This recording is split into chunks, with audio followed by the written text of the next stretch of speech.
नमस्कार दोस्तों। आज की इस वीडियो में हम भगवद गीता के 18वें अध्याय के 5वें श्लोक पर चर्चा करेंगे। इस श्लोक में जीवन के 3 गुणों के बारे में बताया गया है। हम जानेंगे कि यज्ञ, दान और तप का महत्व क्या है। तो इस ज्ञानवर्धक वीडियो को देखने के लिए चैनल को लाइक और सब्सक्राइब करना न भूलें। आइए शुरू करते हैं। यज्ञदान तपः कर्म न त्याज्यं सात्विकं समुदाहृतम्।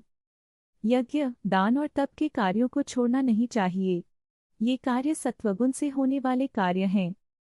भगवद गीता के इस श्लोक में कहा गया है कि जो कार्य सत्व गुण से जुड़े होते हैं, जैसे यज्ञ, दान और तप, उन्हें नहीं छोड़ना चाहिए।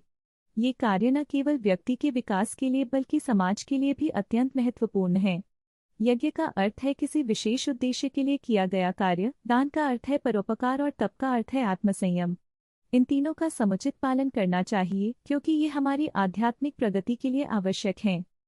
एक बार की बात है, एक छोटे से गांव में रामू नाम का एक किसान रहता था। रामू बहुत मेहनती था, लेकिन उसके पास जितनी फसल होती उतनी ही फसल से वह संतुष्ट नहीं होता। गांव में एक साधु बाबा आए और उन्होंने रामू से कहा, बेटा, तुम्हें अपने कार्यों में यज्ञ, दान और तप का समावेश करना चाहिए। रामू ने सोचा, साधु बाबा सही कहते हैं। मैं तो केवल अपनी फसल पर ध्यान देता हूँ, पर दूसरों के लिए क्या कर रहा हूँ। अगले दिन रामू ने अपने खेत में काम करते हुए यज्ञ का आयोजन किया। उसने अपने मित्रों और पड़ोसियों को बुलाया और सबके लिए भोजन बनाया। सभी ने मिलकर यज्ञ किया और प्रसाद बांटा। रामू ने फिर सोचा, मुझे कुछ दान भी करना चाहिए। उसने अपनी फसल का कुछ हिस्सा गांव के गरीबों को दान कर दिया। कुछ समय बाद रामू ने देखा कि उसकी फसल में वृद्धि होने लगी।